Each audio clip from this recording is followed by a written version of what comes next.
Okay. So I am so excited that you are in the Awakened Souls membership. What I want you to know is that what you can expect is that you have access to the spirituality and intuition course, which currently has like 10, 11, or 12 mini lessons. So feel free to go over there to check that out.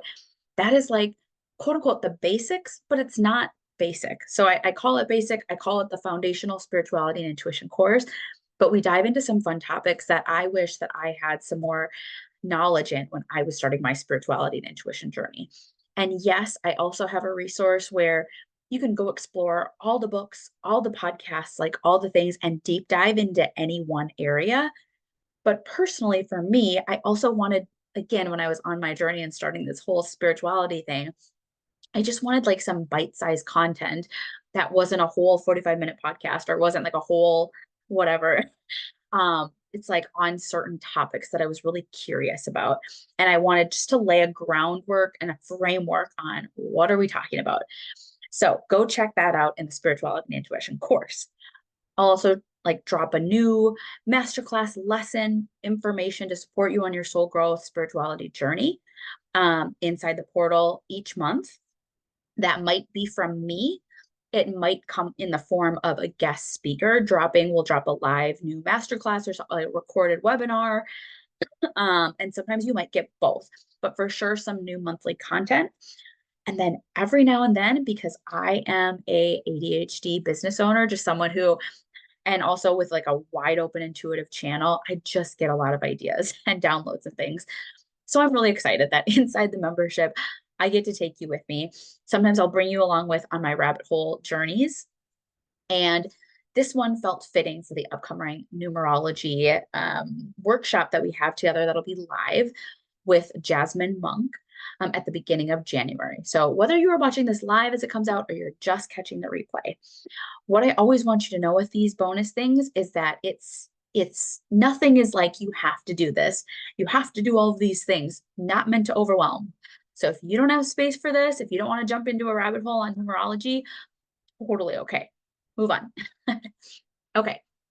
Here's what I want you to do. And I also want to say, I am not the original creator of this work. I'm the idea that I want to walk you through is something that might help you as you begin your journey.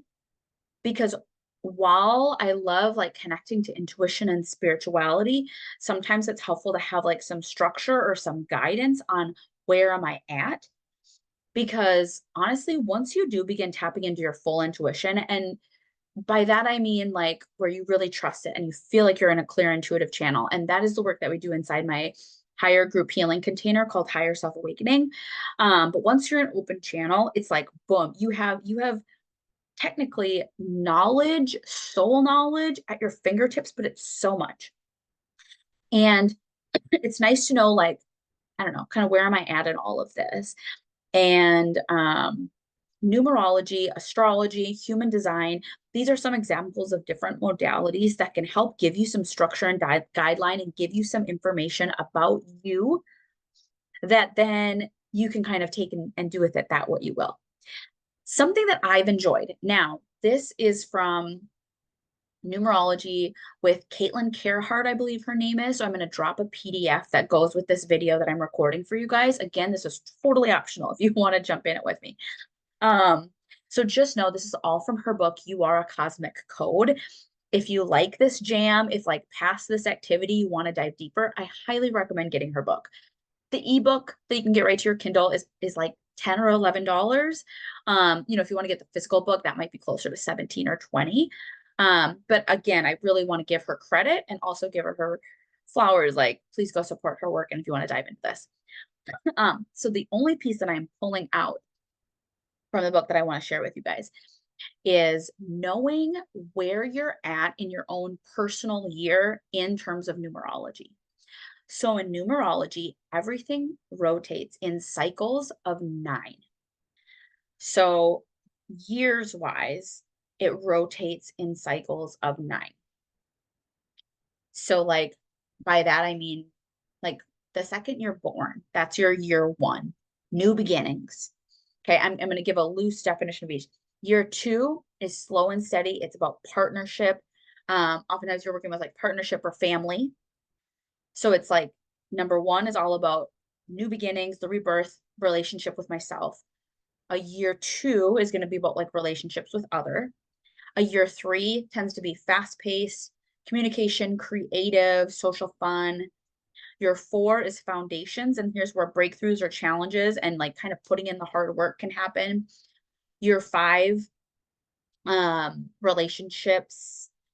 It sounds like year five is kind of like a wild card. Anything can happen. Year six, we come back to all about relationships, love, home, family, responsibility. Year seven tends to be associated with spiritual awakening, spiritual knowledge, might be more introverted, a private, more secluded year.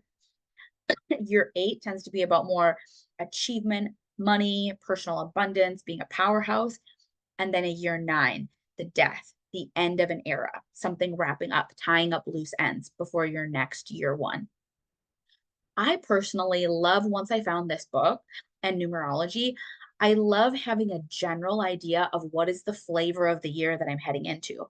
Now, you can also get even down further once you know. So I'm in a year eight, my year of abundance. And even just for me, it's been like setting up a lot of abundant structures, getting a lot of things in place around money and just rebuilding this healthy relationship with money. I've done a lot of that work in this year. And next year I'm going into a year nine. But also you can break it down to like, okay, I'm in a year, whatever, eight. So that's the overall main flavor of my year. But then by month, you can also know what that month is. So I'm in a month two, which makes total sense. Month two is again kind of all about like relationship with others, steadiness, slow, balance, relationships. And this year I've this month of December, I've really just wanted to be inward and with my family and whatever. Now, that's not to say that like the whole month is X and you're not going to go out and make money in a year two because it's not in month eight or whatever. But again, it's kind of like the overall theme. Here's something that if you want to explore this with me, step one would be just minimum. If you wanted, I'm going to pull something up here on how you can calculate what year you're in, and then I'll drop a PDF of what each means, what are the themes. Again, if you want to go deeper, I really want you to just grab her full book then. Um, you are the cosmic code if you want to go deeper. Then next, something that I found kind of fun, but again, it's like do it if you want. I'm going to show you my notes here quick before I go to something else. I then, once I knew what year I was in, I like backtracked it and stuff. And so on a piece of paper, this is just like my own notes, but on a piece of paper, I started to just write down the years that major milestone things happened in my life. So in the year 2016, that's when I left my dream job at Mayo. And while I did not walk away from my OT career in 2016, however, when I decided to walk away from Mayo, which was my dream job, best pay, best benefits, honestly, pretty good hourly schedule. It's the cream of the pie of what you typically would want as an occupational therapist in my area. By leaving, I knew. I knew that I wasn't going to stay in OT forever. It was the end of an era for me because it's like if I was going to stay in OT, I would have stayed at Mayo. I would have just sucked it up and I would have said, you know what? I'm going to suck it up and I'm just going to do this for the rest of my life because it's good pay, it's good benefits. I might dread going to work Monday through Friday, but I can live for my weekends. So, but I didn't. I walked away. It was like the end of an era for me. No surprise. 2016 was a year nine for me, like a death. Okay. Um, Other like main events that were like so interesting. Ironically, so this doesn't surprise me that in 2015, that was my year eight. And that's when I landed my dream job. Okay. So in year eight, I um yeah, we just had all the abundance in that year. I had just like gotten a gig at Mayo, good gorgeous salary, gorgeous benefits. We bought our house in that year, so it was a year of major abundance for us. Um I want to like pick out some like really I mean, again, I could see signs throughout all of this. Let's see, what year was my son born? Oh, my son was born in 2018. And that was a year two for me. So all about family and relationships. And so I obviously, that was definitely a theme for that year because my first son was born. Um, in 2007, that's when I met my birth mom. That was a pretty significant year for me. Another year nine, because honestly, I think like not only did a part of me die, but I think before I had met my birth mom, before I had like that had come up, um, I just was a different person. I was really a people pleaser. I really never questioned living for other people, doing what other people wanted, their dreams, their life.